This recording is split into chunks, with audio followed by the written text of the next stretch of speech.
இயேசு கிறிஸ்துவின் பரிசுத்த நாமத்திற்கு மகிமை உண்டாவதாக.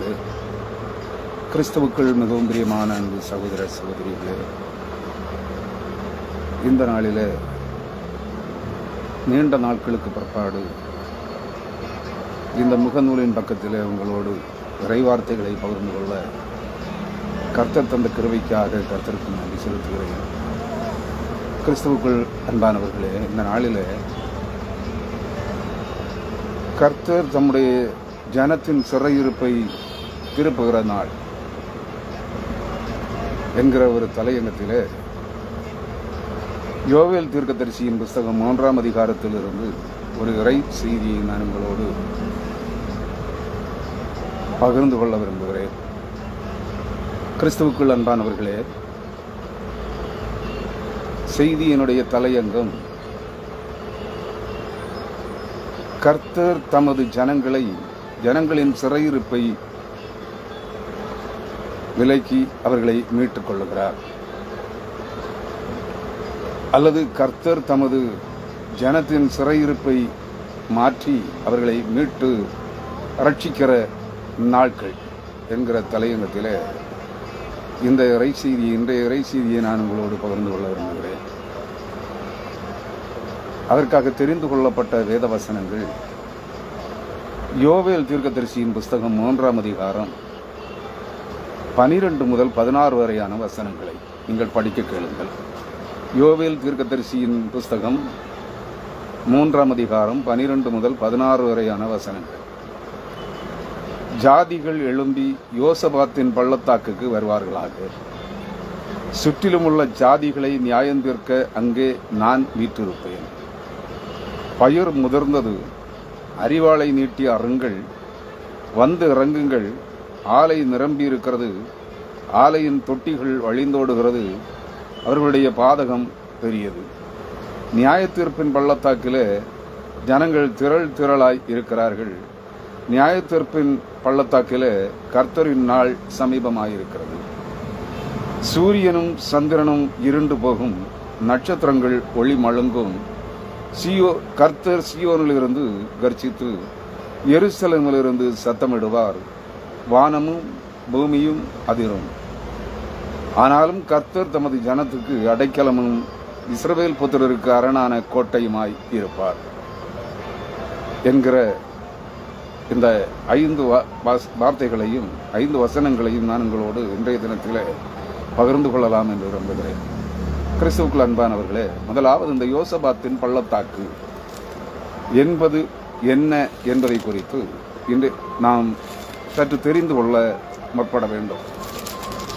வேதாகமத்திலே பல்வேறு இடங்களிலே பள்ளத்தாக்கு என்று சொல்லப்படுகிறது. இந்த பள்ளத்தாக்கு என்ற பொருளுக்கு, அந்த வார்த்தைக்கான பொருள் என்ன என்று நாம் சிந்திக்கையிலே, த valley of Josaphat, the valley of decision, the valley of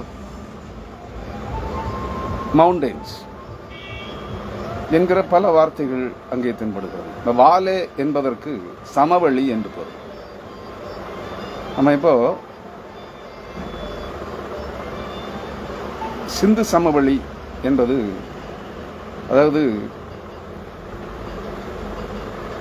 சிந்து சமவெளி நாகரிகம் என்பதை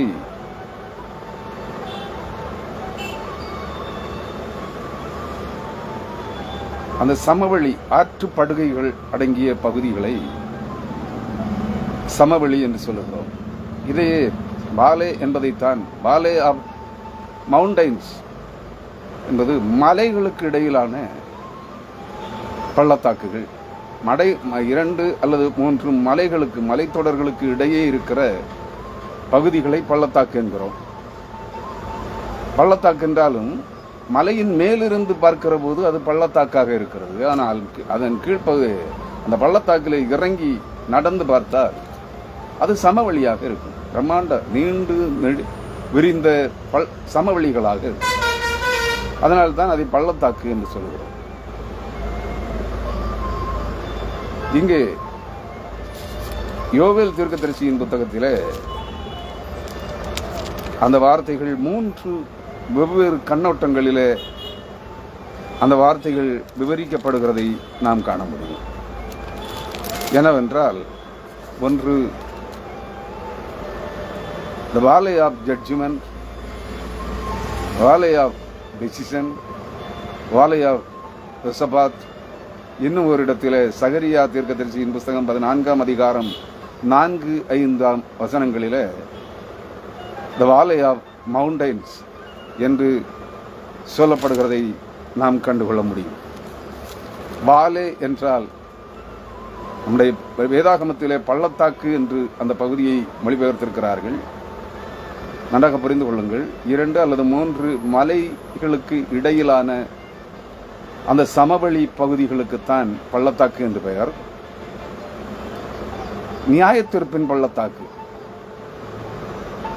அது நியாயத்தீர்ப்பின் சமவெளி, நியாயத்தீர்ப்பின் பள்ளத்தாக்கு என்றெல்லாம் வேதாகமம் சுட்டிக்காட்டுகிறது.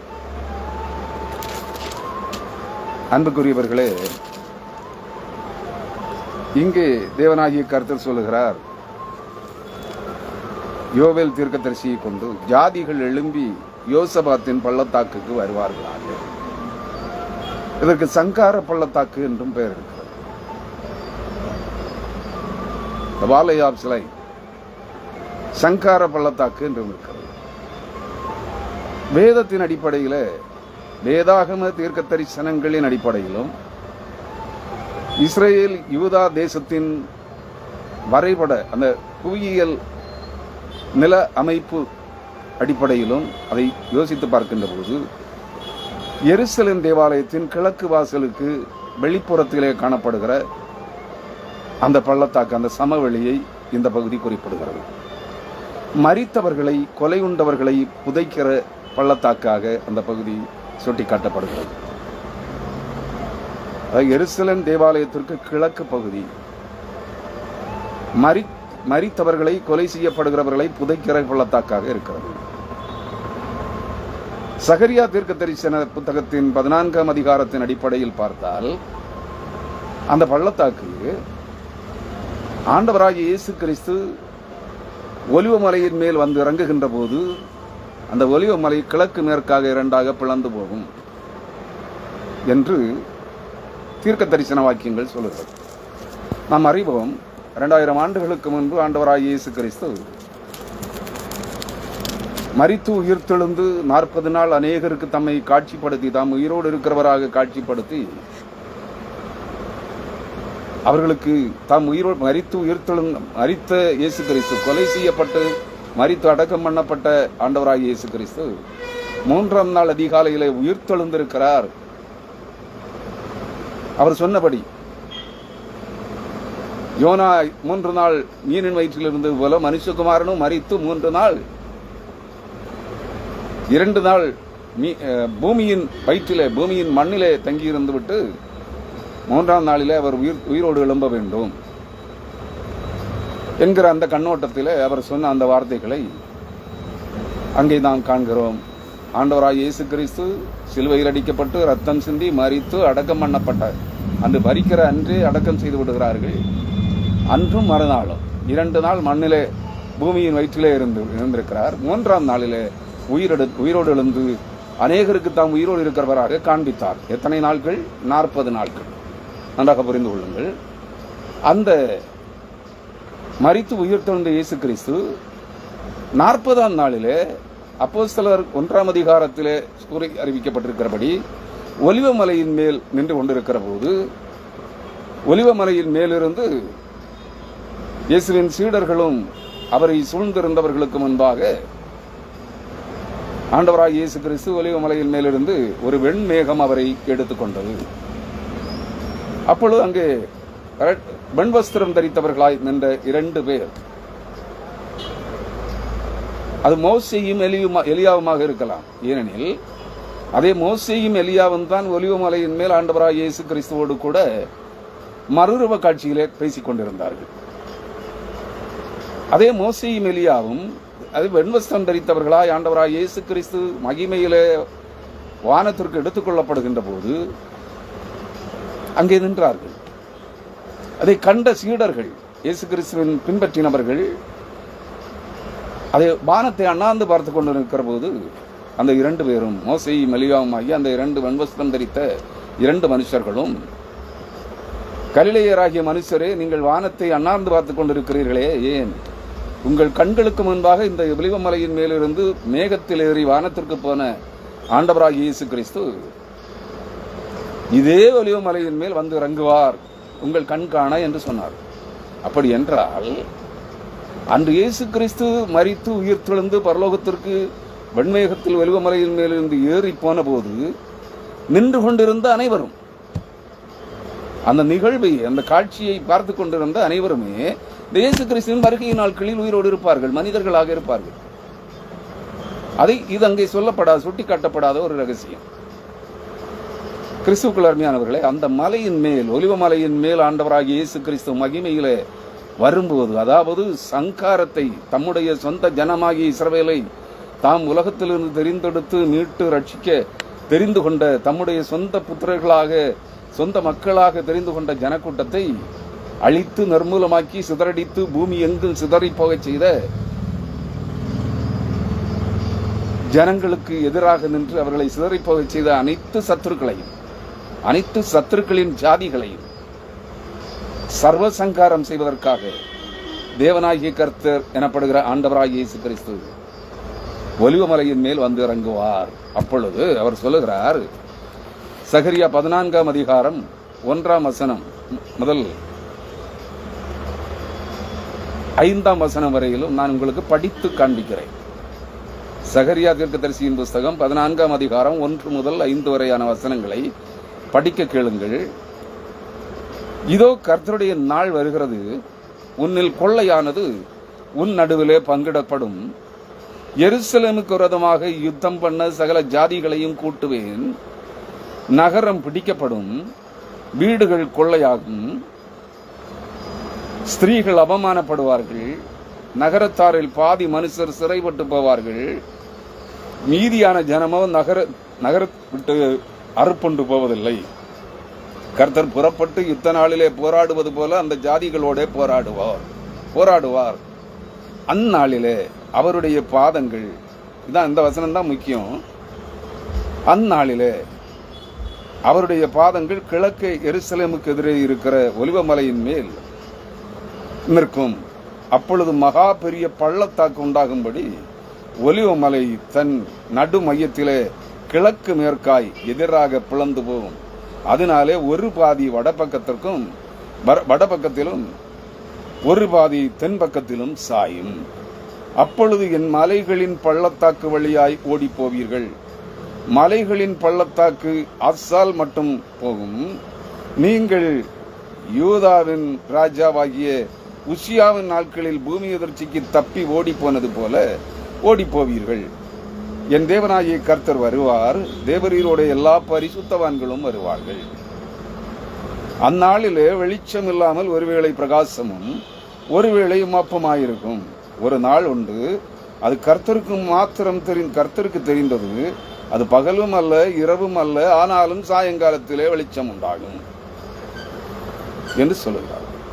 கிறிஸ்துவுக்குள் அன்பானவர்களே, இந்த ஒலிவம் மலையின் மேல் இறங்கி வருகிற போது தேவனாகிய கர்த்தர் ஆண்டவராகிய இயேசு கிறிஸ்து சகல பரிசுத்தவான்களோடும், நன்றாக சொல்லுகிறார், நன்றாக புரிந்து கொள்ளுங்கள், சகல பரிசுத்தவான்களோடும்,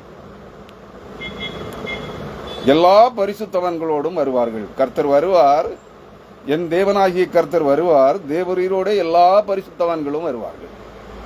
பழைய ஏற்பாட்டு பரிசுத்தவான்களும் வருவார்கள், மோசே எலியா உட்பட பழைய ஏற்பாட்டு பரிசுத்தவான்களும் வருவார்கள், புதிய ஏற்பாட்டு பரிசுத்தவான்களும் வருவார்கள். நன்றாக புரிந்து கொள்ளுங்கள்,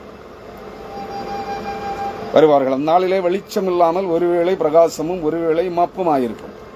ஒரு நாள் உண்டு, அது கர்த்தருக்கு தெரிந்தது. அது பகலும் அல்ல இரவும் அல்ல, அது ஆனாலும் சாயங்காலத்திலே வெளிச்சம் உண்டாகும் என்று சொல்லுகிறார். இதுதான் மலைகளின் பள்ளத்தாக்கு. இந்த மலைகளின் பள்ளத்தாக்கு தான் அங்கு யோவேல் தீர்க்கதரிசியின் புஸ்தகம் 3ஆம் அதிகாரம் 12 முதல் 16 வரையான வசனங்களிலே சுட்டிக்காட்டப்படுகிற யோசபாத்தின் பள்ளத்தாக்கு, நியாயத்தீர்ப்பின் பள்ளத்தாக்கு, சங்கார தீர்மானம் எடுக்கிற, சத்துருக்களை சர்வசங்காரம் செய்வதற்கான தீர்மானம் எடுத்து எடுக்கிற நியாய தீர்ப்பின் பள்ளத்தாக்கு. அதையும் நாம் புரிந்து கொள்ள வேண்டும். கிறிஸ்துவுக்குள் அருமையானவர்களே, இப்போ உங்களுக்கு அந்த பள்ளத்தாக்குன்னா என்னன்னு புரிஞ்சிருக்கும், அது எங்க இருக்குன்னு புரிஞ்சிருக்கும். யோசபாத்தின் பள்ளத்தாக்கும் நியாய தீர்ப்பின் பள்ளத்தாக்கும் மலைகளின் பள்ளத்தாக்கும் ஆகிய அந்த சமவெளி பகுதி பிரேதங்களை புதைப்பதற்கு பயன்படுத்தப்படுகிற அந்த பள்ளத்தாக்கு எருசலேம் தேவாலயத்தின் கிழக்கு பக்கத்திலே இருக்கிறது. ஒலிவமலை, அந்த ஒலிவமலை இரண்டாக பிளக்கிற போது அந்த சங்கார பள்ளத்தாக்கு வெளிப்படும். ஒலிவமலை கிழக்கு மேற்காக இரண்டாக பிளந்து போகும். அது பிளக்கின்ற போது அது வடக்கு பக்கத்திலே பாதியும் தெற்கு பக்கத்திலே பாதியுமாக பிரிந்து செல்லும்.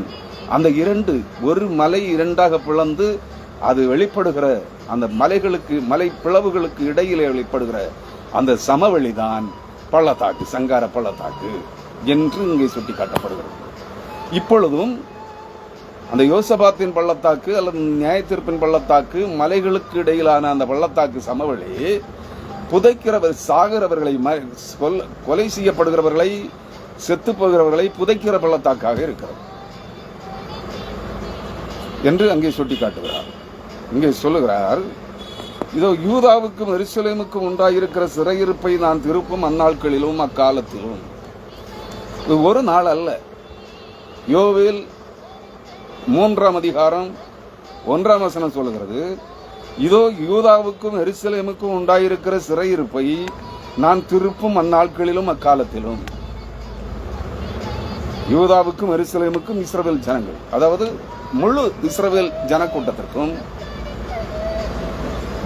உலகம் முழுவதிலும் அவர்கள் சிறைப்பட்டிருக்கிற தேசங்களிலிருந்து சகல ஜாதிகளிலும் சகல வம்சங்களிலும் சகல பாசைக்காரர்களும் சகல தேசங்களிலும் அவர்கள் சிறைப்பட்டிருக்கிற அந்த சிறையிருப்பு தேசங்களிலிருந்து அவர்களை மீட்டு எருசலேமுக்கு கொண்டு வருகிற அந்த நாள்.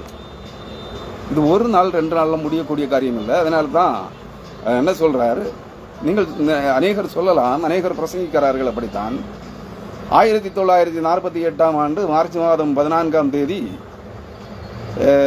யூதேயா, இஸ்ரேல் என்ற நாடு சுயாதீன விடுதலை பெற்ற நாடாக யூதர்களுக்கு வழங்கப்பட்ட பிற்பாடு அந்த காலத்திற்குள்ளே சுமார் 5 முதல் 10 ஆண்டுகளுக்குள் உலகம் முழுவதிலும் சிதறி இருந்த யூதர்களும் இஸ்ரவேலர்களும் எருசலேமுக்கு சென்று விட்டார்கள், இஸ்ரவேல் நாட்டிற்கு சென்று விட்டார்கள் என்று சொல்கிறார்கள். அது என்னவோ உண்மைதான். ஆனால் உலகமெங்கிலும் சகல ஜாதிகளுக்குள்ளும் சகல வம்சங்களுக்குள்ளும் சகல ஜனக்கூட்டங்களுக்குள்ளும் சகல பாசைக்காரர்களுக்குள்ளும் சிறைப்பட்டு கிடக்கிற, தாங்கள் இன்னார் என்று அறியாமலே அங்கே சிறைப்பட்டு கிடக்கிற இஸ்ரவேலர்கள், தெரிந்து கொள்ளப்பட்ட தேவ ஜனங்கள் முழுவதுமாக சுமார் 1/3 பங்குத்தான் எருசலேமுக்கு, இஸ்ரேல் தேசத்திற்கு சென்றிருக்கிறார்கள். தங்களை இன்னார் என்று அறிந்தவர்கள் மட்டும், தாங்கள் இன்ன ஜாதியார், யூதர்கள், இஸ்ரவேலர்கள் என்று, இந்த கோத்திரத்தார் என்று, இந்த கோத்திரத்தார்கள் என்று தங்களை அடையாளம் தெரிந்து கொண்டவர்கள் மட்டும்தான் அங்கே சென்றிருக்கிறார்கள். தங்களை அடையாளம் தெரியாமல் இன்னும் எத்தனையோ கோடி பேர், எத்தனையோ கோடி ஜனங்கள் உலகத்தின் சகல ஜாதிகளுக்குள்ளும் சகல வம்சங்களுக்குள்ளும் சகல பாசைக்காரர்களுக்கும் உள்ளும் சகல மக்களினங்களுக்குள்ளும் சகல தேசங்களிலும் சிறைப்பட்டு அடிமைப்பட்டு கிடக்கிறார்கள்.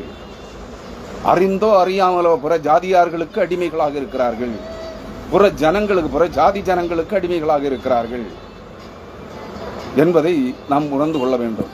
இதைத்தான் அவர் சொல்லுகிறார், அந்நாட்களிலும் அக்காலத்திலும் நான் சகல ஜாதியாரையும் கூட்டி, சகல ஜாதியாரைன்னா ஒரு குறிப்பிட்ட ஜாதி அல்ல, சகல தேசங்களிலும் இருக்கிற ஆளும் வர்க்கம் அனைத்தையும், தேவ ஜனங்களை தங்கள் காலின் கீழ் மிதித்து அடிமைப்படுத்தி இருக்கிற அனைத்து ஜனங்களையும் அவர் என்ன செய்கிறார், யோசபாத்தின் பள்ளத்தாக்கிலே அவர்களை இறங்கி போக பண்ணி, அவர்களின் ஜனத்தையும் இஸ்ரவேல் என்னும் என் சுதந்திரத்தையும் புறஜாதிகளுக்குள்ளே சிதறடித்து என் தேசத்தை பங்கிட்டு கொண்டதன் நிமித்தம் என்று சொல்கிறார். இப்பவும் அதுக்கு தானே யுத்தம் பண்றாங்க. இஸ்ரவேல் தேசத்தை ஏதோ கொஞ்சம் பகுதி இருக்கிறது, அந்த பகுதியையே தங்களுடையதாக தங்களுக்குள் பங்கிட்டுக் கொள்வதற்காக யுத்தம் செய்து கொண்டிருக்கிறார்கள். அவர்களின் ஜனத்தின் பேரில் சீட்டு போட்டு ஆண் குழந்தைகளை வேசி பணயமாக கொடுத்தார்கள். விபச்சாரம் செய்வதற்கு ஆண் பிள்ளைகளை வேசி பணயமாக கொடுத்திருக்கிறார்கள். விபச்சாரிகளுக்கு. நன்றாக புரிந்து கொள்ளுங்கள். அவர்கள் தங்கள் மாமிச உடலின்ப இச்சைகளை தணித்துக் கொள்வதற்கு புற ஜாதிகளின் அரசர்களும் புற ஜாதி பிரபுக்களும் புற ஜாதிகளும் தங்கள் மாம்சிக இச்சைகளை தணித்துக் கொள்வதற்கு தேவ ஜனங்களுடைய ஆண் பிள்ளைகளை எடுத்து விபச்சாரிகளுக்கு கூலியாக கொடுத்திருக்கிறார்கள், வேசி பணயமாக கொடுத்திருக்கிறார்கள். பெண் குழந்தைகளை திராட்சரசத்துக்கு கிரயமாக கொடுத்தார்கள். பெண் குழந்தைகளை என்ன செய்திருக்காங்க?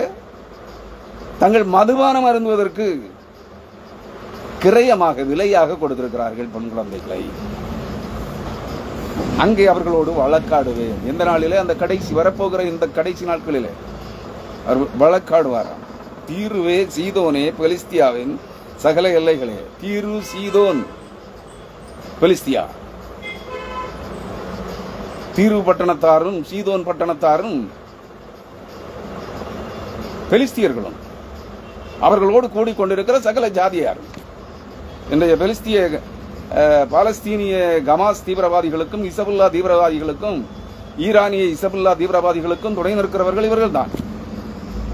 உலகத்தின் சகல தீவிரவாதிகளுக்கும் துணை நிற்கிற இந்த கூட்டம்.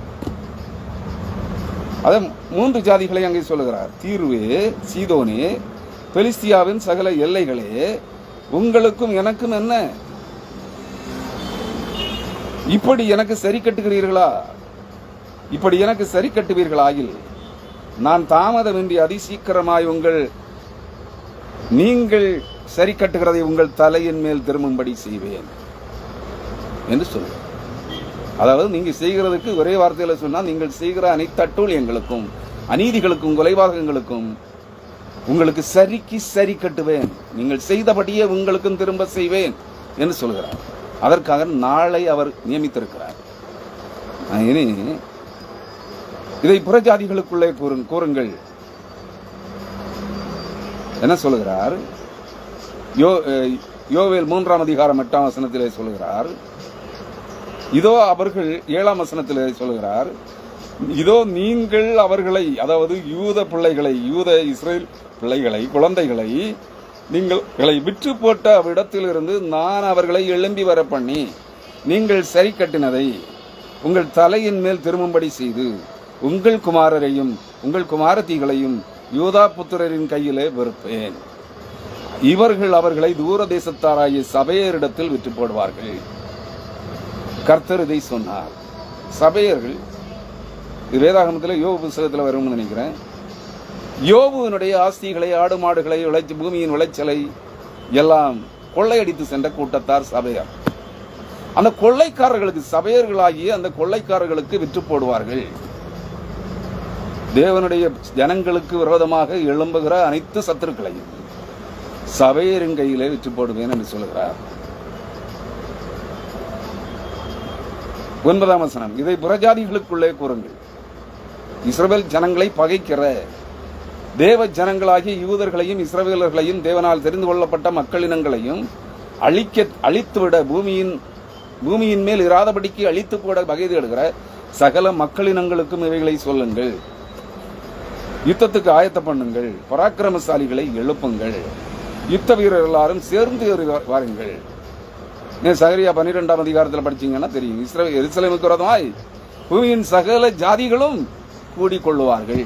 அதான கூடுறாங்க இல்லையா? நன்றாக புரிந்து கொள்ளுங்கள். எல்லா தேசங்களும் கூடுகிறது. சில நாடுகள் நடுநிலை வைக்கிறது, சில நாடுகள் இஸ்ரவேலர்களுக்கு துணை நிற்கிறது, சில நாடுகள் எதிரிகளுக்கு துணை நிற்கிறது, ஆயுதங்களை சப்ளை செய்கிறது மறைமுகமாக. எல்லாருக்கும் பயம் என்ன? ஒரு குட்டி நாடு, நம்ம கன்னியாகுமரி மாவட்டத்துக்கு ஒரு மாவட்டம், நம்ம இந்தியாவில் இருக்கக்கூடிய ஒரு மாவட்டத்துக்கு தான் இருக்கும்.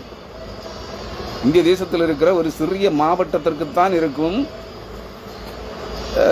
இஸ்ரேல் நாடு. அந்த சிறிய குட்டி நாடு, அந்த நாடை கண்டு அனைத்து ஜாதிகளும், அனைத்து ஜாதிகளின் அரசுகளும், அனைத்து தேசங்களும், அனைத்து நாடுகளும் நடுங்குகிறது. நாம் அதை புரிந்து கொள்ள வேண்டும். அதான் தேவனுடைய பாதுகாவல் அவர்களுக்கு இருக்கிறது. அவர்கள் குற்றம் செய்திருக்கிறார்கள், இல்லை என்று சொல்லவில்லை. அவர்கள் அநியாயம் செய்யவில்லை என்று நான் சொல்லவில்லை. அவர்கள் அநியாயத்தின் உச்சமாக தாங்கள் எதிர்பார்த்து காத்துக் கொண்டிருந்த மேசியாவாகிய கிறிஸ்துவையே சிலுவையில் அறைந்து கொண்டு விட்டார்கள், கொலை செய்தார்கள். அது சகல பாவங்களுக்கும் உச்சமான பாவம். ஆனால் அவர் அவர்களை கைவிடவில்லை. இஸ்ரவேல் ஜனத்தை, யூத ஜனத்தை தேவனாகிய கர்த்தர் கைவிடவே இல்லை. அவர்களை தண்டிக்கிறார், தண்டிக்காமல் விடவில்லை. காலங்களிலே அவர்களை பல மாதங்கள், பல ஆண்டுகள் தண்டித்து புற ஜாதிகளாலே, கைகளிலாலே ஒடுக்குகிறார். தண்டனை தீர்ப்பு இல்லை என்று சொல்வதற்கில்லை. ஆனால் அவர் சகலமும் சகல ஜனங்களையும் அழித்துப்படுவதற்காக இஸ்ரவேலிலே ஒருவர் கூட மிஞ்சி போகாதபடிக்கு தாம் தெரிந்து கொண்ட தேவ ஜனத்திலே ஒருவரையும் ஒரு வேறு கூட இல்லாதபடிக்கு அழித்துவிட அவர் ஒரு நாளும் ஒப்புக் கொடுக்க மாட்டார். இங்கே சொல்வதை பாருங்கள். அவர் சொல்லுகிறார், யுத்த வீரர் எல்லாரும் சேர்ந்து ஏறி வாருங்கள். உலகத்தின் யுத்த வீரர்கள், இஸ்ரவேலர்களுக்கு தேவ ஜனத்திற்கு விரோதமாய் எழும்பக்கூடிய அனைவரும் எழும்பி சேர்ந்து வாருங்கள் என்று சொல்கிறார். உங்கள் மண்வட்டிகளை பட்டயங்களாகவும் உங்கள் அறிவாள்களை ஈட்டிகளாகவும் அடியுங்கள். பலவீனனும் தன்னை பலவான் என்று சொல்லுவானாக. உங்கள் மண்வட்டிகளை பட்டயங்களாக, வாள்களாக, சங்காரம் செய்கிற வாள்களாக மாற்றுங்கள். உங்கள் மண்வட்டிகளை ஈட்டிகளாக மாற்றுங்கள் என்று சொல்லுகிறார். எல்லாரும் ஆயுதம் தாங்கி கொண்டு வாருங்கள் என்று அழைக்கிறார். எழுப்பி நடக்க முடியாதவனும் நானும் யுத்த வீரன் தான், இஸ்ரவேலரை கொல்ல வேண்டும், யூதர்களை அழிக்க வேண்டும் என்று அவனும் நீயும் எழும்பி வா என்று சொல்லுகிறார். சகல ஜாதிகளே, 11ஆம் வசனம், சகல ஜாதிகளே நீங்கள் சுற்றிலும் இருந்து ஏகமாய் வந்து கூடுங்கள். சகரியா 12ஆம் அதிகாரமும் இதே காரியத்தை தான் சொல்லுகிறது. சகரியா தீர்க்கதரிசியின் புஸ்தகம் 12ஆம் அதிகாரமும் இதே காரியத்தை தான் சுட்டி காட்டுகிறது. என்ன? இஸ்ரவேலை குறித்து கர்த்தர் சொன்ன வார்த்தையின் வாரம் வானங்களை விரித்து, 2ஆம் வசனத்தை படிக்கிறேன். இதோ சுற்றிலும் இருக்கிற எல்லா ஜனங்களுக்கும் நான் எருசலேமை தத்தளிப்பின் பாத்திரமாக்குகிறேன். எருசலேமுக்கு விரோதமாய் போடப்படும் முற்றுகையிலே யூதாவும் அப்படியே ஆகும். அந்நாளிலே நான் எருசலேமை சகல ஜனங்களுக்கும், அதாவது பூமியில் இருக்கிற சகல ஜனங்களுக்கும், சகல ஜாதிகளுக்கும், சகல மக்களினங்களுக்கும் பாரமான கல்லாக்குவேன். அதை கிளப்புகிற யாவரும் சிதைக்கப்படுவார்கள். அதை அந்த இடத்திலிருந்து வேரோடு பிடுங்கி போட வேண்டும் என்று எண்ணுகிற அனைவரும் அந்த எருசலேமினாலே சிதைக்கப்படுவார்கள். அது பாரமான கல், அது கண்மலை, நித்திய கண்மலையாகிய இயேசு கிறிஸ்துவின் இருப்பிடம். அது அவரை தொடுகிற அனைவரையும் மிதித்து அழித்து போடும் என்று சொல்கிறார். ஜாதிகள் எல்லாம் அதற்கு விரோதமாய் கூடிக்கொள்வார்கள்.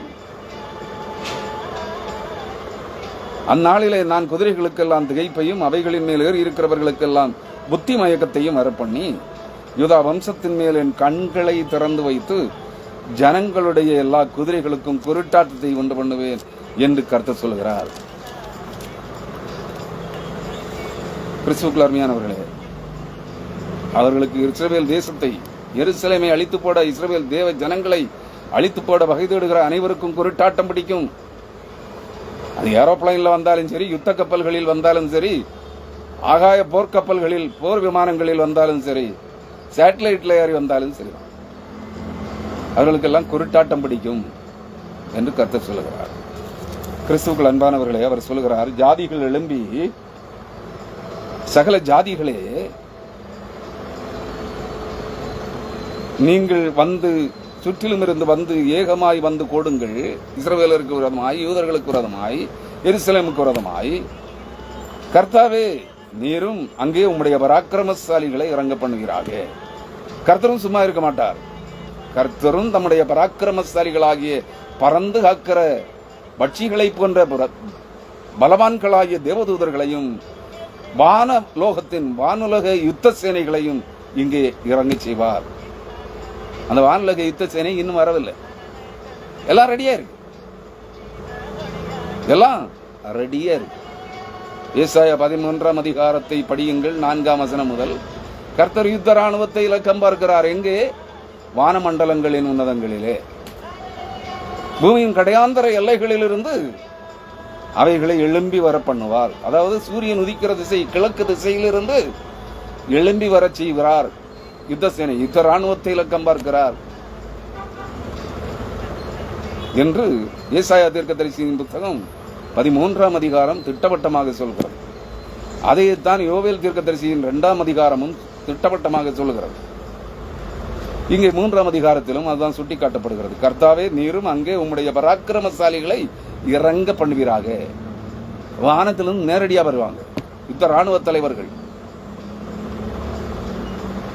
யுத்த ராணுவத்தின் படைத்தலைவர்கள், பிரதான தேவதூதர்கள் வானமண்டலத்திலிருந்து நேரடியாக தேவனுடைய மகத்துவங்களாய் பூமியில இறங்கி வருவார்கள். ஜாதிகள் எழும்பி, அதாவது பூமியின் சகல ஜாதிகளும் எழும்பி யோசபாத்தின் பள்ளத்தாக்குக்கு வருவார்களாக. எதுக்கு? அங்கே உங்களுக்கு சங்காரம் நிர்ணயிக்கப்பட்டிருக்கிறது. யாருக்கெல்லாம் தேவனுடைய ஜனங்களை அழிக்க வேண்டுமோ, கர்த்தருடைய நாமத்தை அவமானப்படுத்தி கேவலப்படுத்தி கர்த்தரால் தெரிந்து கொள்ளப்பட்ட தேவ ஜனங்களை அழித்து நிர்மூலமாக்கி விட வேண்டும் என்று வேரடி மண்ணு கூட இல்லாமல் அழித்து போட வேண்டும்.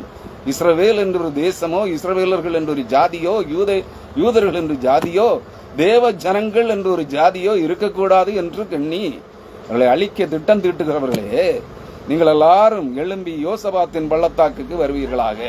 அதாவது சங்கார பள்ளத்தாக்குக்கு வாருங்கள், மலைகளுக்கிடையேயான சமவெளி பூமிக்கு வாருங்கள், மரித்தவர்களை செத்தவர்களை புதைக்கிற இடமான யோசபாத்தின் பள்ளத்தாக்குக்கு வாருங்கள், நியாய தீர்ப்பின் பள்ளத்தாக்குக்கு வாருங்கள், சங்கார பள்ளத்தாக்குக்கு வாருங்கள் என்று சொல்லுகிறார்.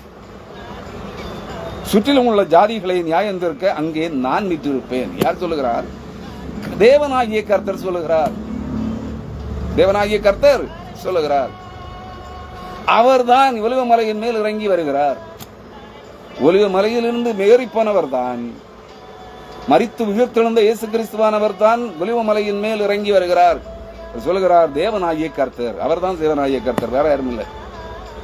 தேவனாகிய கர்த்தரும் அவரே, கர்த்தராகிய ஆண்டவரும் அவரே, பிதாவாகிய தேவனும் அவரே, இரட்சகராகிய இயேசு கிறிஸ்துவும் அவரே, பரலோகத்திற்கு ஏறி சென்ற மரித்து உயிர்த்தெழுந்த இயேசு கிறிஸ்துவும் அவரே. ஒலிவமலையின் மேல் இருந்து அதே ஒலிவமலையின் மேல் வந்து இறங்க போகிறவரும் அவரே, தேவனாகிய கர்த்தரே. அவர்தான் ஆண்டவராகிய இயேசு கிறிஸ்து. அது சொல்லுகிறார், சுற்றிலும் உள்ள ஜாதிகளை நியாயம் தீர்க்க, அதாவது நியாயம் தீர்த்து சங்காரம் செய்வதற்காக அங்கே நான் வீற்றிருப்பேன் என்று சொல்கிறார். பயிர் முதிர்ந்தது, அதாவது பூமியின் விளைச்சல் முதிர்ந்தது. இந்த பயிர்கள் எது? மனிதர்கள். நெல்லும் கோதுமையும் கம்பும் கேழ்வரகும் வாழையும் பயிர்களும் அல்ல. இந்த பயிர்கள் இங்கே சொல்லப்படுகிற பயிர்கள்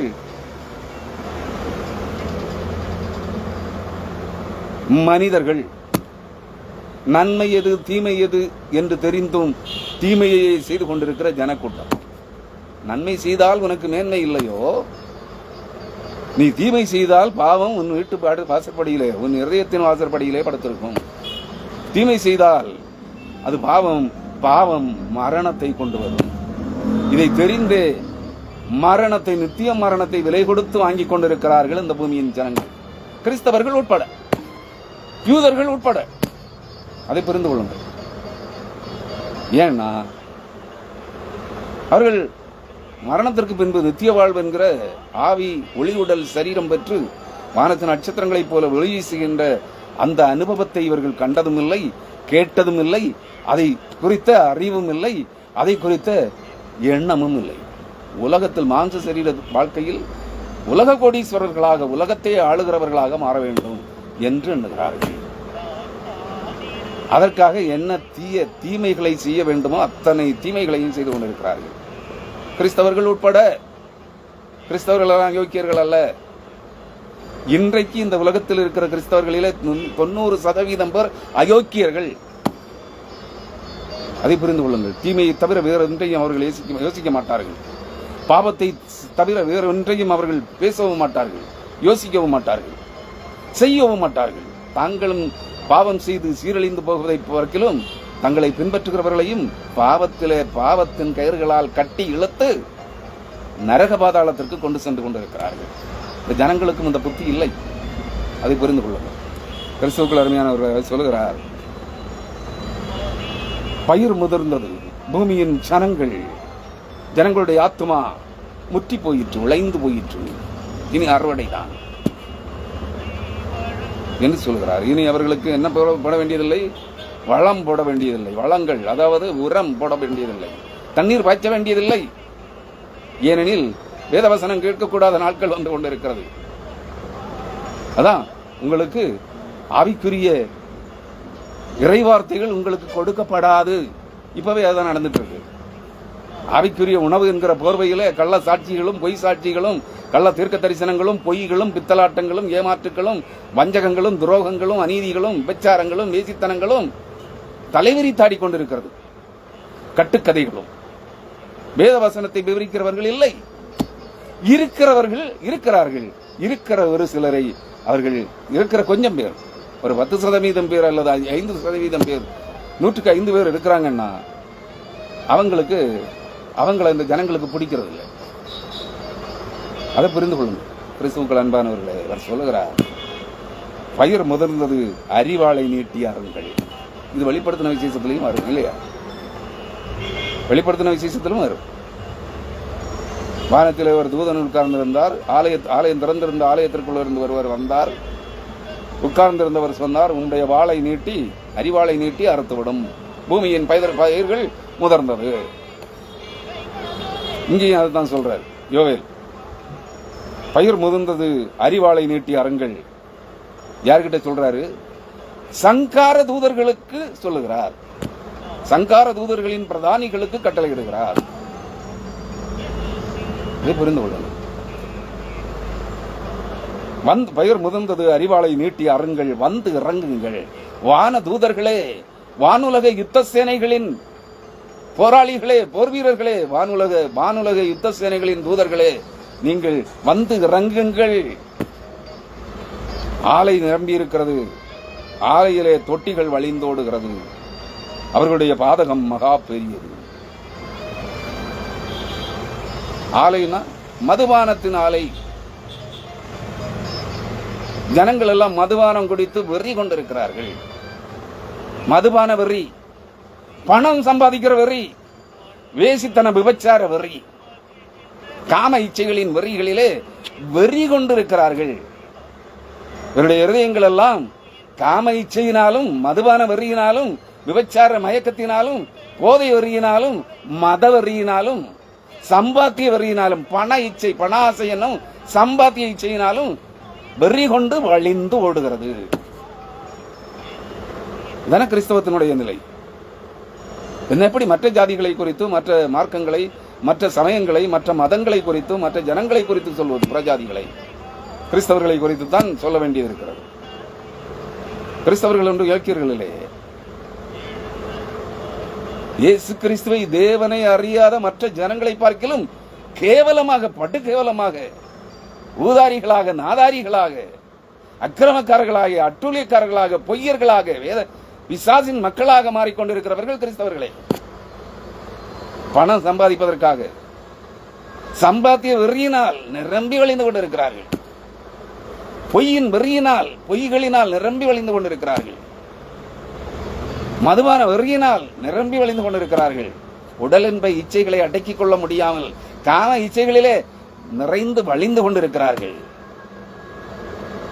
கிறிஸ்துவுக்குள் அன்பானவர்களே, அதான் சொல்றாரு, ஆலை நிரம்பி வழிகிறது, ஆலையின் தொட்டிகள் வழிந்தோடுகிறது. தொட்டிகள்னா உங்க இருதயங்கள் எல்லாம் வழிந்தோடுகிறது. அருவருப்புகளினால் வழிந்தோடுகிறது. சாக்கடைகளை போல் ஊத்தையும் அழுக்குமாய் வடிந்தோடி கொண்டிருக்கிறது இவருடைய இருதயங்கள். அவர்களுடைய பாதகம் பெரியது. அவருடைய அநீதி அநியாயம் பெரியது. நியாயத்தீர்ப்பின் பள்ளத்தாக்கிலே ஜனங்கள் திரளாய் இருக்கிறார்கள். இந்த பூமி முழுவதும் நியாயத்தீர்ப்பின் பள்ளத்தாக்காக இருக்கிறது தேவனுடைய பார்வையில்.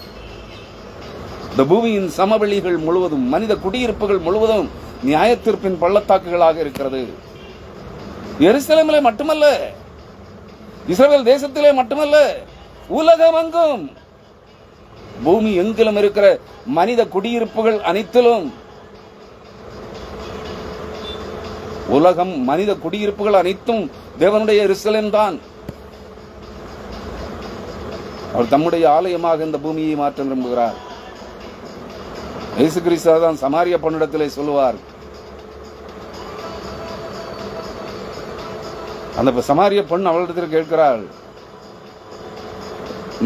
நாங்கள் தேவனை எருசலேமிலே அல்லவா தேடுவோம், அப்பதான் ஆண்டவர் சொல்லுகிறார், எருசலேமிலே மட்டுமல்ல பூமி எங்கும் தேவனை தொழுது கொள்ளும் காலம் வரும். அதாவது எருசலேம் மட்டும் தேவனுடைய ஆலயம் அல்ல, தேவனுடைய வழிபாட்டு தலம் அல்ல, தேவன் வீற்றிருக்கிற இடம் அல்ல எருசலேம் மட்டும். பூமி எங்கும் குடியிருக்கிற சகல ஜனங்களுடைய இருதயங்களும் தேவனுடைய எருசலேமே. அந்த அடிப்படையில் இந்த பூமி எங்கும் குடியிருக்கிற ஜனக்கூட்டங்கள் குடியிருக்கிற இடங்கள் எல்லாம் சங்கார பள்ளத்தாக்குகளாக இருக்கிறது. நியாயத்தீர்ப்பின் பள்ளத்தாக்கிலே ஜனங்கள் திரளாக கூடியிருக்கிறார்கள். நியாயத்தீர்ப்பின் பள்ளத்தாக்கிலே கர்த்தரின் நாள் சமீபமாயிற்று. இந்த பூமி எங்கிலும் கர்த்தருடைய நியாயத்தீர்ப்பின் தீர்மானம், சங்காரத்தின் தீர்மானம், அந்த நாள் வந்துவிட்டது என்று சொல்கிறார். கர்த்தரின் நாள் சமீபமாயிற்று, அதாவது நியாயத்தீர்ப்பின் தீர்மானம், அதாவது வாலே ஆஃப் டிசிஷன், அதான் நியாயத்தீர்ப்பு என்று மொழிபெயர்த்திருக்கிறார்கள். டிசைடிங் ஃபேக்டர் என்ன? சங்கார பள்ளத்தாக்கிலே அல்லது நியாயத்தீர்ப்பின் பள்ளத்தாக்கிலே சங்காரம் நடப்பிக்கப்படுவதற்கான தீர்மானம் எட்டப்பட்டு விட்டது என்று சொல்லுகிறார். நியாயத்தீர்ப்பின் பள்ளத்தாக்கிலே கர்த்தரின் நாள் சமீபமாயிற்று. அவர் வந்திருந்து தான் சங்காரத்தை தொடங்குகிறார். அந்த நாளிலே 15ஆம் வசனம், யோவேல் 3ஆம் அதிகாரம் 15ஆம் வசனம், சூரியனும் சந்திரனும் இருண்டு போகும். எல்லா தீர்க்கதரிசிகளும் அதைத்தான் சொல்லுகிறார்கள். ஏசாயாவும் அதைத்தான் சொல்லுகிறான். சூரியனும் சந்திரனும் ஒளி கொடாதிருக்கும், வானம் கம்பளியை போல் கருத்து போகும், வானத்து நட்சத்திரங்கள் அத்திக்காய்களை போல் தொழியும் என்று சொல்லுகிறார். யோவேலும் அதைத்தான் சொல்கிறார். சூரியனும் சந்திரனும் இருண்டு போகும், நட்சத்திரங்கள் ஒளி மழுங்கும், ஒளி மங்கி போகும், இருண்டு போகும், வானம் கம்பளியை போல் கருத்து போகும்போது, சூரியன் ஒளி கொடாமல் அணைந்து போகும்போது, ஒளி இருண்டு போகும்போது, சந்திரன் இரத்த கம்பளம் போல் மாறும்போது, சூரியனும் சந்திரனும் இருண்டு போகும், நட்சத்திரங்கள் ஒளி மழுங்கும். நட்சத்திரங்கள் ஒளி கொடுக்காது. வானம் மொத்தம், வானமண்டலங்கள் முழுவதும் கருப்பு கம்பளி கொண்டு மூடியது போல் கருப்பாக மாறிவிடும், காரிருள் சூழ்ந்துவிடும். கர்த்தர் சீயோனில் இருந்து கர்ச்சித்து எருசலேமில் இருந்து சத்தமிடுவார்.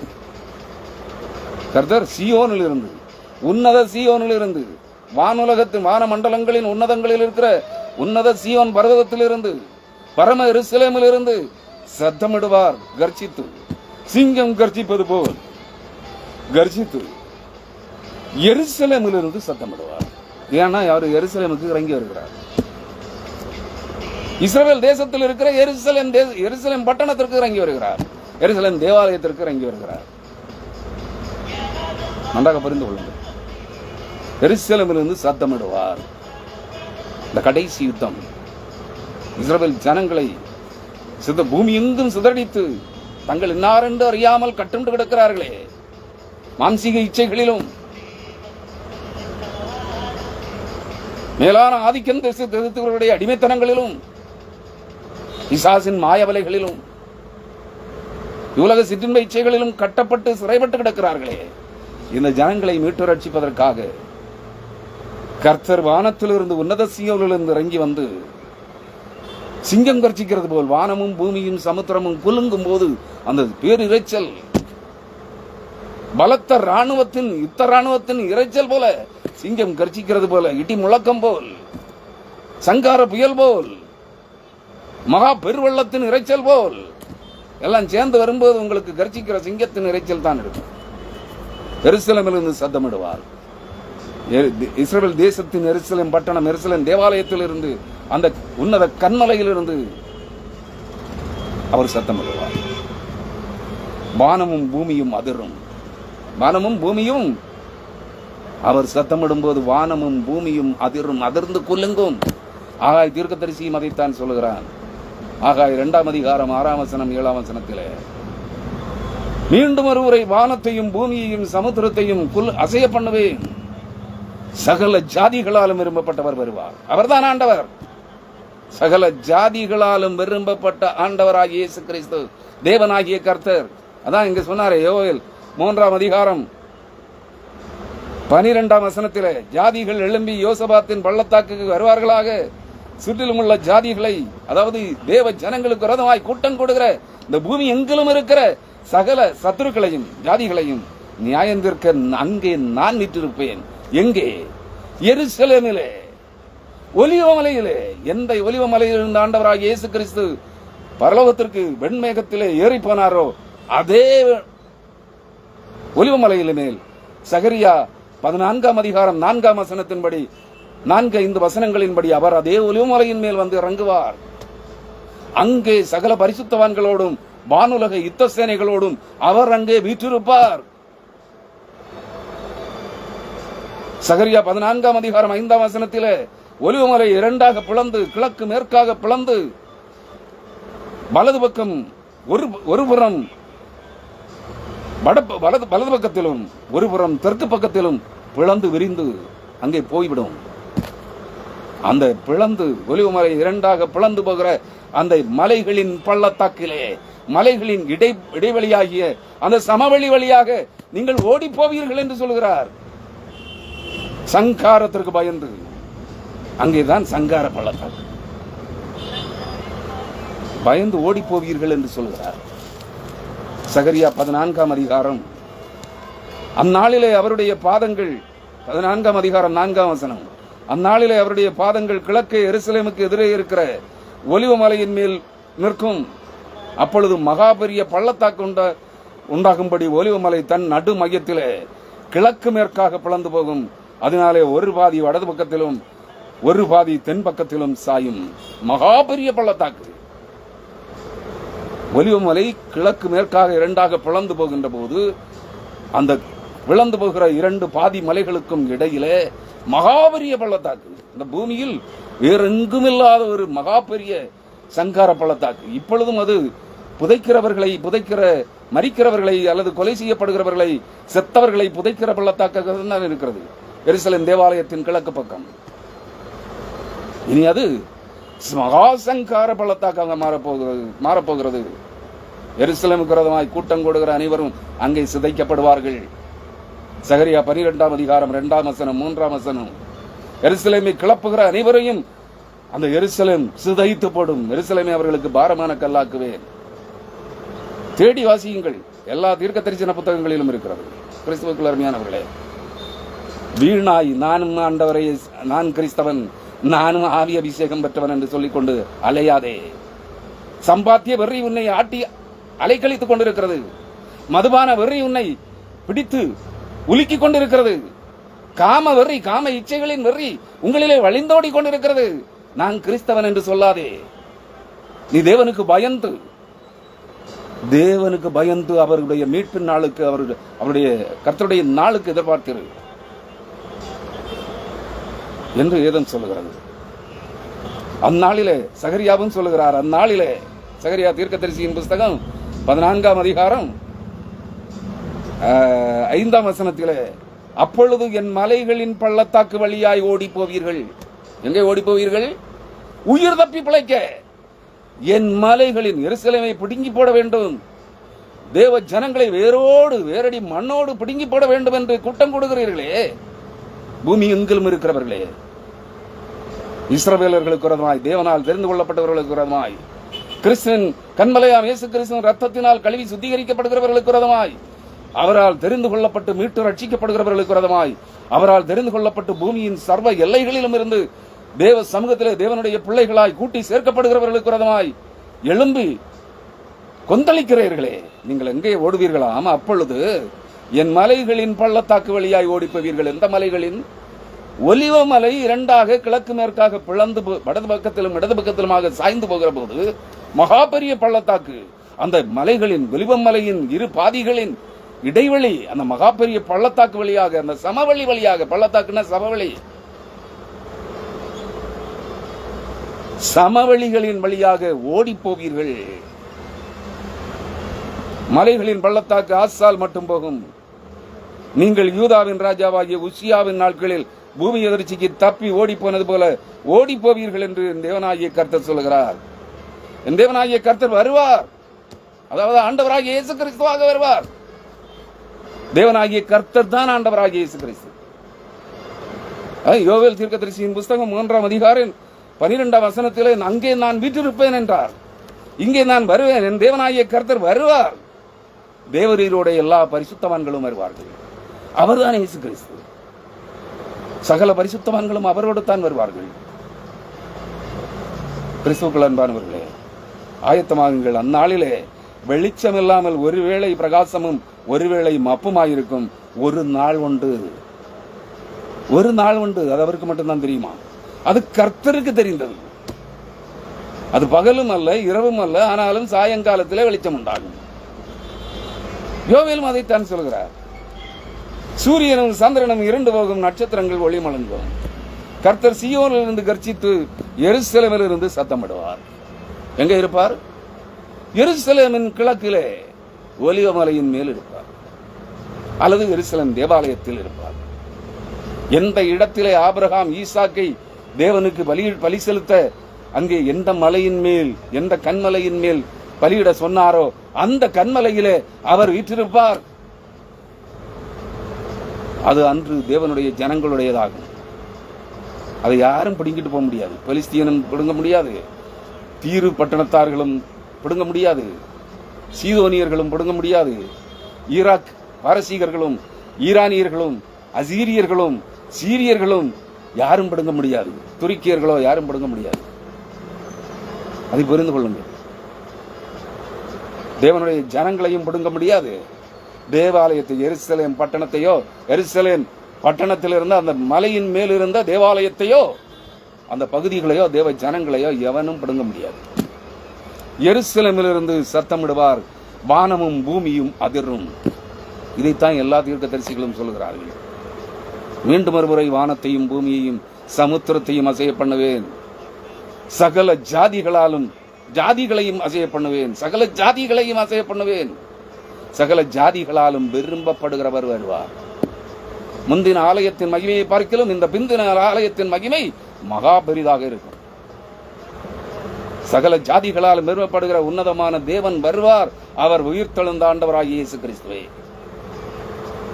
மகிமையிலே வருவார். சங்காரத்தின் உச்சத்திலே, அதாவது கடும் கோபத்தோடு வருவார். வானத்தையும் பூமியையும் சமுத்திரத்தையும் அழித்து அதன் குடிமக்களோடு அழித்து போடும்படியாய் வருவார். யார் அவருக்கு முன்பாக நிற்கத்தக்கவன்? தரப்புல நிக்க போறியா? உன் ஆத்மாவுக்காக நில், உலகத்துக்காக நிக்காதே. உன் ஆத்மாவுக்காக. நீ பணத்துக்காக தேவனுக்கு ஊழியம் செய்கிறாய்.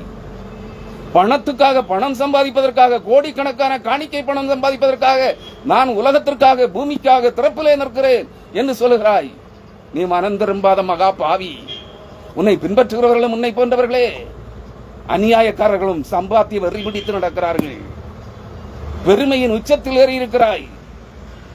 அந்த நாளிலே நீ எங்கே நிற்பாய்? திறப்பிலே நான் நிற்கிறேன் என்று சொல்லுகிறாயே. நான் சொல்லுகிறேன், உன்னுடைய ஆத்மாவுக்காக நில், உன் குடும்பத்தாரின் ஆத்மாக்களுக்காக நில். நான் காணிக்கை வாங்குவதற்காக, காணிக்கைகளை பொறுக்கி கோடிக்கணக்கான பணம், காணிக்கை பணம் சம்பாதிப்பதற்காக நான் உங்களுக்காக திறப்பிலே நிற்கிறேன் என்று ஜனங்களை ஏமாற்றி கொள்ளையடிக்காதே. மனம் திரும்ப மகா பாவிகளே. அந்த நாள் மகா பயங்கரம், யாருக்கும் தெரியாது.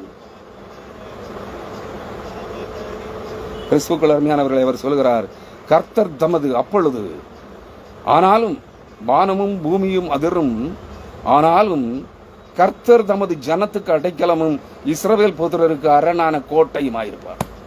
அவர் எப்படி இருப்பாரா?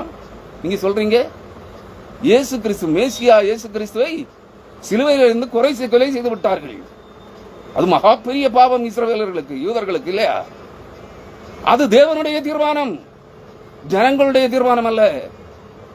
அவர் கொலை செய்யப்படுவதற்காகவே, யூதர்களால் காட்டிக் கொடுக்கப்படுவதற்காகவே, ரோமர்களால் சிலுவையில் அறையப்படுவதற்காகவே, பிரதான ஆசாரியர்களால் தீர்ப்பிடப்படுவதற்காகவே அவர் மனிதகுமாரனாக பிறந்தார். அது உங்களுக்கு தெரியுமா? அது உங்களுக்கு தெரியுமா?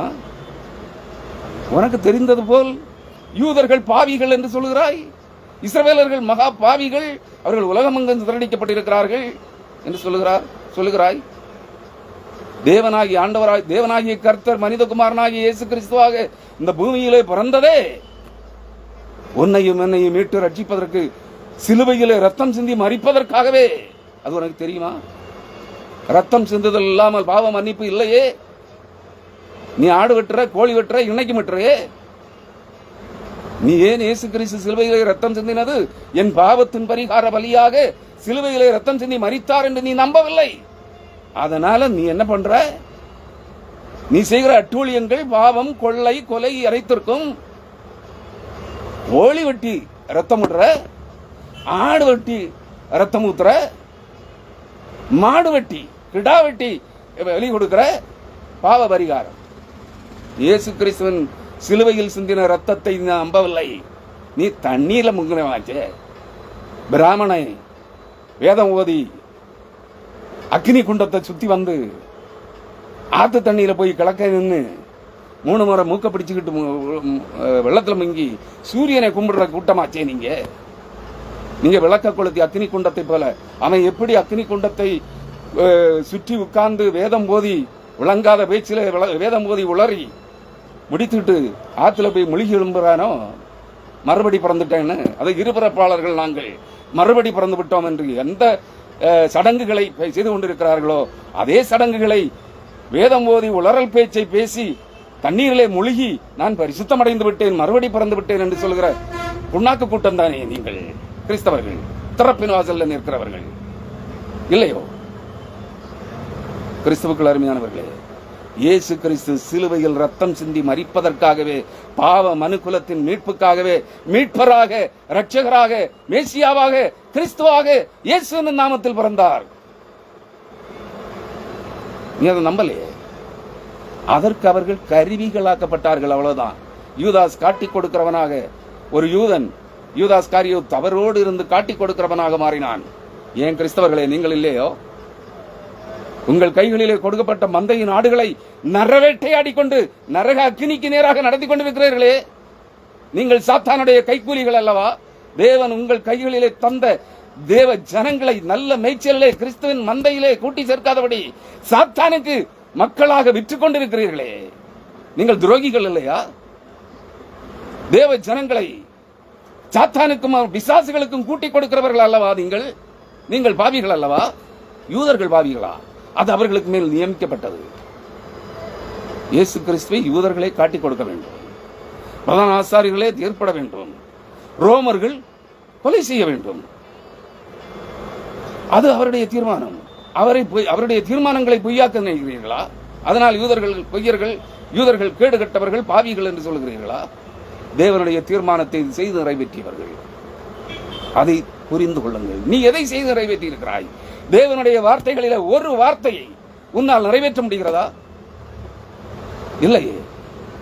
ஏன்? அவர் கற்றுக் கொடுத்த பரமண்டல ஜபத்தையே அந்த ஜபத்தின் வார்த்தைகளின் அர்த்தம் புரியாமல் மனப்பாடமாக ஒப்பித்துக் கொண்டு போகிறவர்கள் தானே, இல்லையோ? பரமண்டலங்களிலே இருக்கிற எங்கள் பிதாவே, உம்முடைய நாமம் பரிசுத்தப்படுவதாக.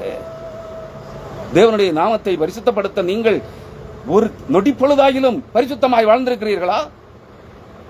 உம்முடைய ராஜ்யம் வருவதாக. உம்முடைய ராஜ்யம் இந்த பரலோகத்திலே பூலோகத்திலே வருவதாக, எங்கள் இருதயங்களிலே வருவதாக. கேட்டிருக்கிறியா? உன் இருதயத்தில் பரலோகம் வந்திருக்கா? இயேசு கிறிஸ்து உனக்குள் வந்திருக்கிறாரா? இல்லையே.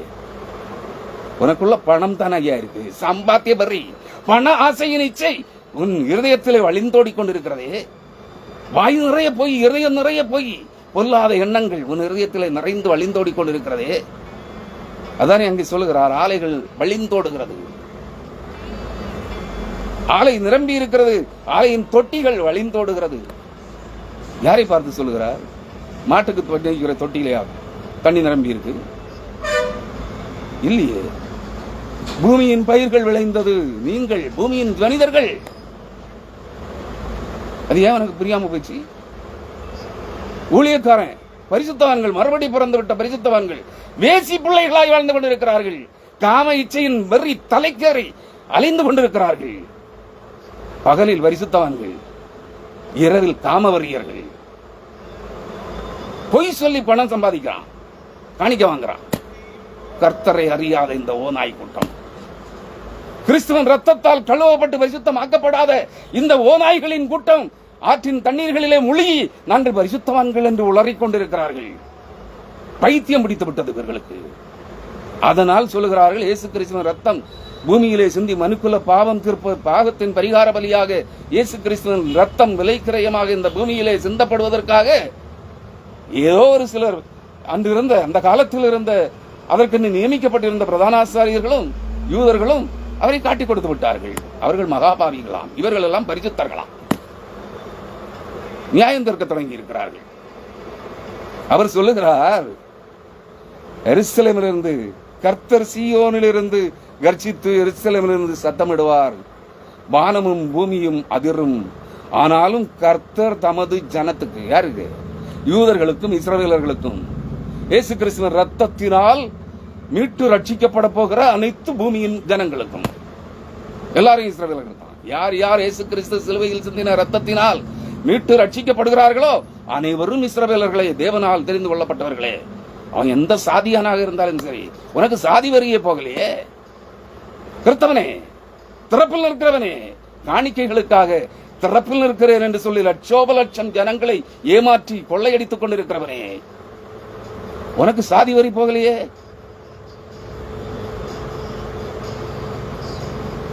உன்னை பின்பற்றி வரக்கூடிய ஒரு ஏழையினுடைய வீட்டில் சென்று நீ சாப்பிடுவதற்கு தயாரா? அந்த ஏழையின் வீட்டில் ஒரு நாள் படுத்து உறங்கி அங்கேயே குளித்து அங்கேயே உடை மாற்றிக்கொண்டு அவர்கள் தருகிற உணவை உண்டு நீ திரும்பி வருவதற்கு தயாரா? போக மாட்டியே. ஜாதி வரி. நீ எல்லாம் சாதியை பத்தி பேசிட்டு இருக்க. ஆனா உனக்கு சபையில் அத்தனை ஜாதிக்காரன் வரான். ஆனா உனக்கு சாதி வரி போகலையே. நீ வெளியே பக்தி வேடம் போடுகிறாய், பரிசுத்த வேடம் போடுகிறாய். எல்லா வயலுக்குள்ளையும் சாதி வரி இருக்கு. உனக்குள்ள சாதி வரி இருக்கிறதுனாலதான் அடுத்த சாதிக்காரனை பேசுறாய், மற்ற சாதிகளை கேவலப்படுத்துகிறாய். உனக்குள்ளே மறைந்து கிடக்கிற அந்த பாவக்கரை, அந்த செம்பு, வெள்ளி, வெண்கலம் இதெல்லாம் எப்படி கரை பிடித்து பச்சை நிற கரை பிடித்து கரி கருத்து இருக்கிறதோ அதுபோல சாதி வரி நிர்ணயத்தை ஆண்டு கொண்டிருக்கிறதே. நீ மறுபடி பிறந்து விட்டாயா? பிராமணன் இருபிரபலானா? வேதம் போதி அக்னி குண்டத்தில் சுத்தி உட்கார்ந்து வேதம் போதி தண்ணியில ஆத்து தண்ணியில முழுகி எழும்பினாய். பிரம்மாவுக்கு நெற்றில இருந்து பிறந்துட்டான், மறுபடி பிறந்துட்டான். அவனுக்கு சாதி வரி உச்சத்துல இருக்கு. அதே கதிதானப்பா உங்களுக்கு. சாதி வரி ஒரு பேருக்கும் போகலையே, ஒரு மறுபடி பிறந்த பரிசுத்தவானுக்கும் போகலையே, காமவரி அடங்காத ஒரு பேருக்கும் போகலையே. பணம் சம்பாதிக்கிற காணிக்கை பணம் வேலை செய்யாம சம்பாதிக்கணும். அதுக்கு கர்த்தருக்கு காணிக்கணும், காணிக்கை பணம் வாங்கி சம்பாதிக்கணும். உனக்கு பணவரி இன்னும் போகலையே, சம்பாத்திய வரி போகலையே. பொய்யின் வரி, உன் இருதயம் பொய் சாட்சிகளாலும் கட்டுக்கதைகளாலும் நிறைந்திருக்கிறதே. இவைகளிலிருந்து நீ இன்னும் விலகவில்லையே. மனம் பெறும் திரும்பாத பாவிகள் நங்களை பரிசுத்தவான்கள் என்று சொல்லிக் கொண்டிருக்கிறீர்கள். இயேசு கிறிஸ்துவின் ரத்தத்தை நம்பாமல் ஆற்றின் தண்ணீர்களை, குளத்தின் தண்ணீர்களை, வாய்க்கால் தண்ணீர்களை, மழை தண்ணீரை, தொட்டியில் நிரப்பப்பட்ட தண்ணீர்களை நம்பி கொண்டிருக்கிற முட்டாள் பைத்தியங்களே, நீங்கள் எல்லாம் பரிசுத்தவான்களா? இயேசு கிறிஸ்துவின் ரத்தத்தால் கழுவப்படுகிறவன் மட்டுமே பரிசுத்தமாக முடியும். அவன் தான் தேவனுடைய பிள்ளை. அவன் எந்த சாதியானாகவும் இருக்கலாம், எந்த இனத்தானாகவும் இருக்கலாம், எந்த மொழி பேசுவனாகவும் இருக்கலாம், எந்த தேசத்தை சார்ந்தவனாக இருக்கலாம். உனக்கு அங்கு இடமில்லை. பொய் சொல்லுகிறவனுக்கு பக்தி வேடம் போட்டு, பரிசுத்த வேடம் போட்டு, கர்த்தரின் பெயரால் காணிக்கை கொள்ளையடித்து கோடீஸ்வரனாக உலகத்தில் முதந்து கொண்டிருக்கிற உனக்கு பொய் வார்த்தைகளை, சத்திய வசனங்களை காலின் கீழ் மிதித்துவிட்டு, இயேசு கிறிஸ்துவின் ரத்தத்தை அசுத்தம் என்று பஞ்சிகளைப் போல் உன் காலின் கீழ் மிதித்துவிட்டு பணம் சம்பாதிப்பதற்காக இயேசு கிறிஸ்துவின் நாமத்தை, பரிசுத்தாவியானவரின் நாமத்தை, சத்திய வேதாகமத்தை கையில் ஏந்தி கொண்டு வேஷம் போடுகிற உனக்கு பரலோகத்தில் இடமில்லை. மனம் திரும்பு. அவர் தம்முடைய ஜனங்களுக்கு, ஆனாலும் கர்த்தர் தமது ஜனத்துக்கு அடைக்கலமும் இஸ்ரவேல் புத்திரருக்கு அரணான கோட்டையுமாயிருப்பார். அவர்களை தேவ ஜனங்களை இயேசு கிறிஸ்துவின் ரத்தத்தால் மீட்டு ரட்சிக்கப்படுகிற எந்த ஜனத்தையும் சத்துருக்கள் தொட முடியாது. வானமும் பூமியும் இடிந்து விழுந்தாலும் தேவ ஜனங்கள் பாதுகாக்கப்படுவார்கள்.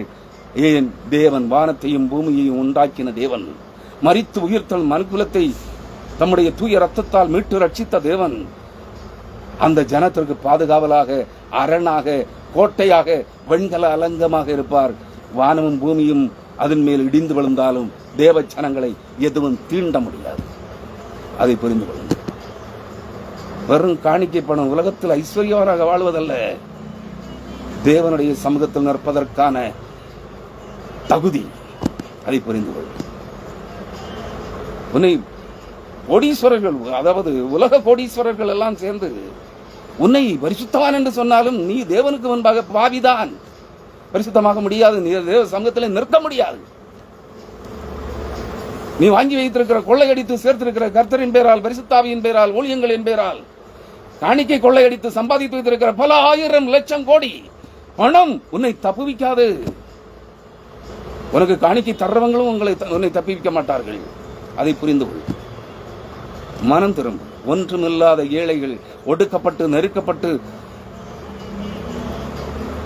நிர்மூலமாக்கப்பட்டு சிதறடிக்கப்பட்ட, வாழ வழி இல்லையே என்று கலங்கி தவித்துக் கொண்டிருக்கிற ஜனங்கள் தான் உண்மையாக தேவனை ஆராதிக்கிறார்கள். அதை புரிந்து கொள்ளுங்கள். ஐஸ்வர்யமாய் மனவிருப்பம் போல் வாழ்கிறவன் தேவனை விட்டு விலகி தூரமாய் விலகி போயிட்டீங்க. அதை வேதம் சொல்கிறது. நான் சொல்லத தேடிப்படி. நீங்க தான் வேதத்தை படிக்க மாட்டீங்களா?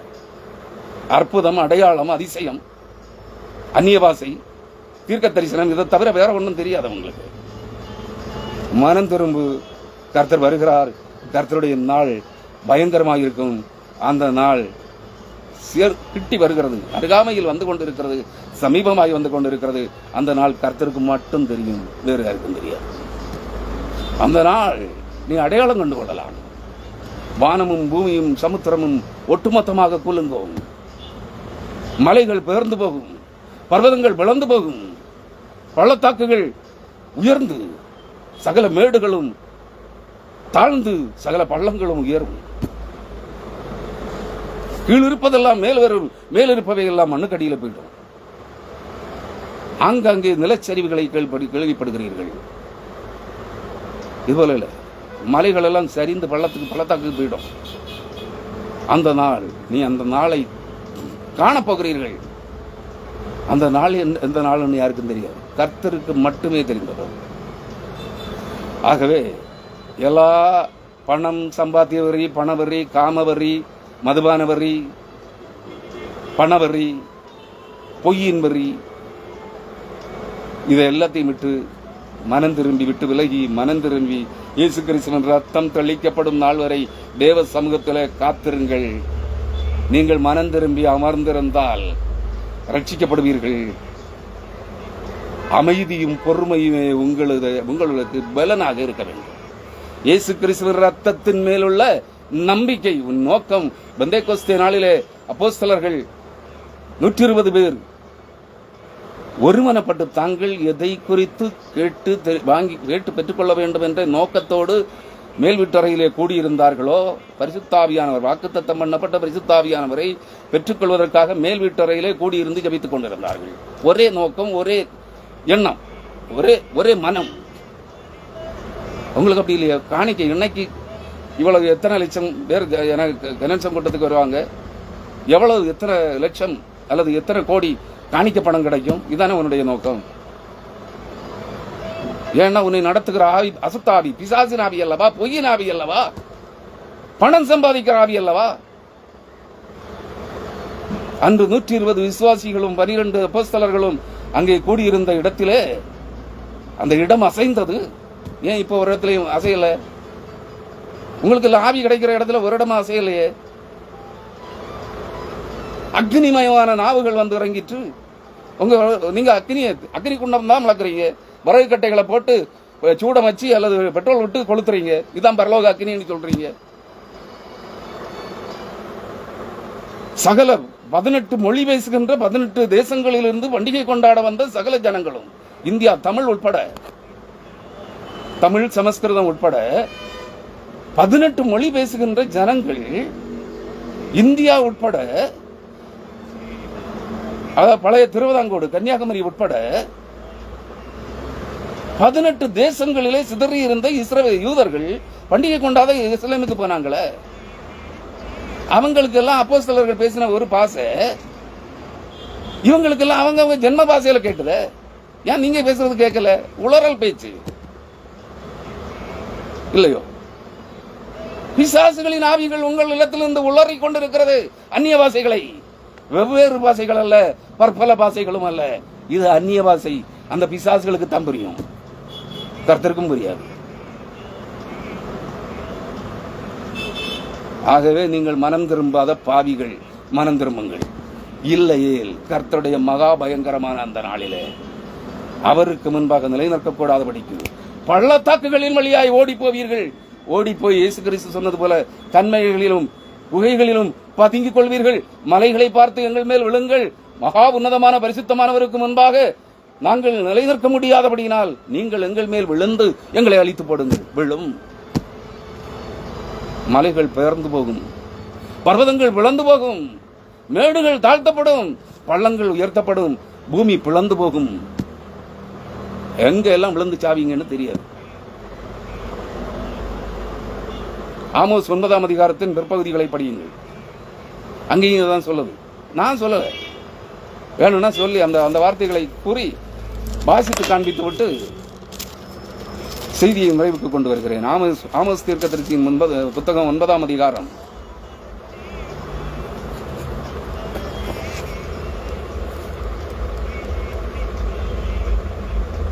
2ஆம் வசனம். அவர்கள் பாதாள பரியந்தம் தோண்டி பதுங்கிக் கொண்டாலும் என் கை அவ்விடத்திலிருந்து அவர்களை பிடித்துக் கொண்டு வரும். அவர்கள் வான பரியந்தம் ஏறினாலும் அவ்விடத்திலும் இருந்து அவர்களை இறங்க பண்ணுவேன். அவர்கள் கர்மேலின் கொடுமுடியிலே ஒளித்துக் கொண்டாலும் அங்கே அவர்களை தேடி பிடிப்பேன். அவர்கள் சமுத்திரத்தின் ஆழத்திலே போய் என் கண்களுக்கு மறைந்து கொண்டாலும் அங்கே அவர்களை கடிக்க பாம்புகளுக்கு கட்டளையிடுவேன். அவர்கள் தங்கள் சத்துருக்கள் முன்பாக சிறைப்பட்டு போனாலும் அங்கே அவர்களை கொன்று போட பட்டயத்துக்கு நான் கட்டளையிட்டு என் கண்களை அவர்கள் மேல் நன்மைக்கல்ல தீமைக்கென்றே வைப்பேன். சேனைகளின் கர்த்தராகிய ஆண்டவர் தேசத்தை தொட, அதாவது பூமியை தொட, சேனைகளின் கர்த்தராகிய ஆண்டவர் தேசத்தை பூமியை தொட அது உருகி போகும். அப்பொழுது அதன் குடிகள் எல்லாரும், குடிமக்கள் எல்லாரும் புலம்புவார்கள். எங்கும் நதியாய் புரண்டோடி எகிப்தினுடைய ஆற்று வெள்ளத்தை போல் வெள்ளமாகும். அவர் வானத்திலே தமது மேலறைகளை கட்டி பூமியிலே தமது கீழறைகளை அஸ்திபாரப்படுத்தி சமுத்திரத்தின் தண்ணீர்களை வரவழைத்து அவைகளை பூமியின் விசாலத்தின் மேல் ஊற்றுகிறவர். கடல் பொங்கி பூமியை மூடி போடும், இந்த பெருவெள்ளம் உண்டாகும்.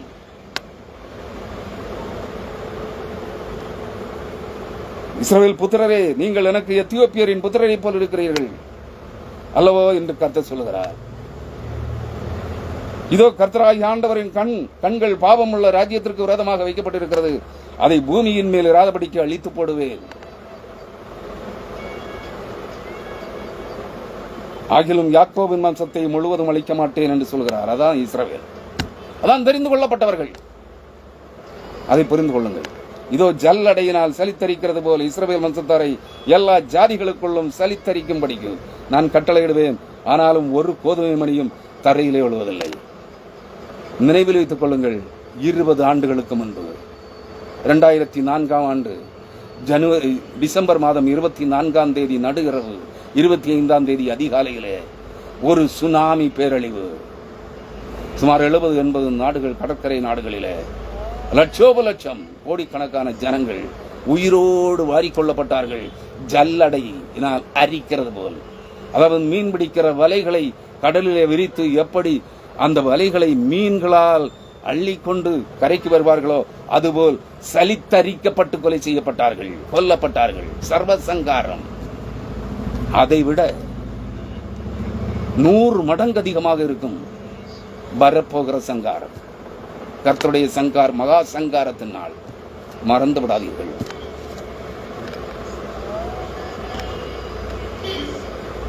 இதோ ஜல்லடையினால் சலித்தரிக்கிறது போல இஸ்ரவேல் வம்சத்தாரை எல்லா ஜாதிகளுக்குள்ளும் சலித்தரிக்கும்படிக்கு நான் கட்டளையிடுவேன்.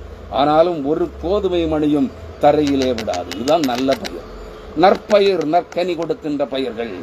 நல்ல மனிதர்களுடைய ஆத்துமாக்கள் ஒன்று கூட தரையிலே விழுந்து போகாது, செத்து விழுந்து போகாது. ஒரு ஆத்துமா கூட சங்காரம் செய்யப்படாது. அவைகள் எல்லாம் நித்திய ஜீவனுக்கு என்று தெரிந்து கொள்ளப்பட்டவைகள். மற்றவைகள் எல்லாம் இவ்வுலகத்திலே அவர்களுடைய தேவன் வயிறு, அவருடைய தேவன் பணம், அவருடைய தேவன் சம்பாத்தியம். இவர்கள் எல்லாம் சர்வ சங்காரம் செய்யப்படுவார்கள். இதெல்லாம் மண்ணோடு மண்ணாக புதையுண்டு போகும், அழிந்து போகும், சங்கரிக்கப்பட்டு போகும். என்பதை அறிந்திருங்கள். தீங்கு எங்களை அணுகுவதும் இல்லை, எங்களுக்கு நேரிடுவதும் இல்லை என்று என் ஜனத்தில் சொல்கிற பாவிகள் எல்லாரும் பட்டயத்தினால் சாவார்கள். யார் பாவிகள்? தீங்கு எங்களை அணுகுவதில்லை, நாங்கள் கிறிஸ்தவர்கள், நாங்கள் மறுபடி பிறந்தவர்கள், நாங்கள் அந்நிய பாஷை பேசுகிறவர்கள், நாங்கள் ஆவியினால் நடத்தப்படுகிறவர்கள் என்று சொல்லுகிற பாவிகள் எல்லாரும், என் ஜனத்தில் சொல்லுகிற பாவிகள் எல்லாரும் பட்டயத்தினால் சாவார்கள். தேவனுடைய பட்டயத்தால். சத்தியவசனம் என்றும் ஒரு அர்த்தம் இருக்கிறது பட்டயத்தில். வானுலக யுத்த சேனைகளின் தூதர்களின் பட்டயங்களால் சர்வசங்காரம் செய்யப்படுவார்கள். நீ உலகத்துக்கு தப்பிடலாம், ஆனால் தேவனுடைய வானுலக யுத்த சேனைகளுக்கு முன்பாக தப்ப முடியாது. எசேக்கியேல் 9ஆம் அதிகாரத்தை படித்துப்பார். பூமியின் விசாரிப்புக்காரர்கள் தங்கள் தங்கள் ஆயுதங்களோடு வரக்கடவர்கள். அவர்கள் நடுவிலே சணல்நூல் அங்கீகரித்த ஒரு கணக்கனுடைய மைக்கூட்டை வைத்திருக்கிற ஒரு புருஷனும், பூரண புருஷன், உத்தம புருஷன் ஒருவன் அங்கே நிற்கிறான். அவனிடத்தில் சொல்றாரு, என் ஆலயத்திலிருந்து துவங்கம் பண்ணு, ஆலயத்தில் இருக்கிற மூப்பர்களிடத்திலிருந்து துவங்கு. என் ஆலயத்தில் நடப்பிக்கப்படுகிற அருவருப்புகள், அட்டூழியங்கள், அருவருப்புகள், அசுத்தங்கள், அநீதிகளின் நிமித்தமாய் பெருமூச்சு விட்டழுகிற ஏழை பாளைகள், ஒடுக்கப்பட்ட ஜனங்களுடைய நெற்றிகளிலே முத்திரை போடு. பின்னால் நிற்கிற 6 சங்கார தூதர்கள், வெட்டுகிற ஆயுதங்களோடு நின்று கொண்டிருக்கிற சங்கார தூதர்களின் தலைவர்கள் 6 பேருக்கு சொல்லுகிறார், நீங்கள் புறப்பட்டு போய் இவன் பின்னாலே, முத்திரை போடுகிறவனுக்கு பின்னாலே, இயேசு கிறிஸ்துவின் ரத்தத்தினால் முத்திரை அவர்களுடைய நெற்றிகளிலே போடுகிறவனுக்கும் பின்னாலே போய் முத்திரை போடப்படாத அனைவரையும் என் ஆலயத்திலிருந்து வெட்டி சங்காரம் பண்ணுங்கள். மூப்பர்கள், பேராயர்கள், பிரதான ஆசாரியர்களிடமிருந்து அதை தொடங்குங்கள் என்று சொல்லுகிறார். நீங்கள் எல்லாம் ஆலயத்தில் தானே பிரதான ஆசாரியர்களை போல விட்டிருக்கிறீர்கள், மகாபரிசுத்தவான்கள் என்று. உங்க நடுவில் இருந்த மூப்பர்கள், போதகர்கள், பேராயர்கள், பிரதான ஆசாரியர்களிடமிருந்து தான் சங்காரத்தை துவங்க சொல்லுகிறார். என் ஆலயத்தை பிரேதங்களால் நிரப்பி வெளியே பூமியிலே போய் விட்டுங்கள் என்று சொல்லுகிறார். ஏன் தப்ப முடியும் நினைக்கிற?